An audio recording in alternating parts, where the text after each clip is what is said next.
This exercise is downward dog toe tap to stand up.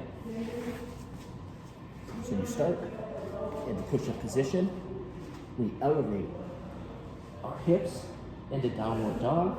If you can bring your heels to the floor, that's ideal. Then you reach, come back, reach, back into the push-up position, jump, stand up, hop back out, push-up position, rock back into downward dog, tap, drop back down, tap, hop, stand up.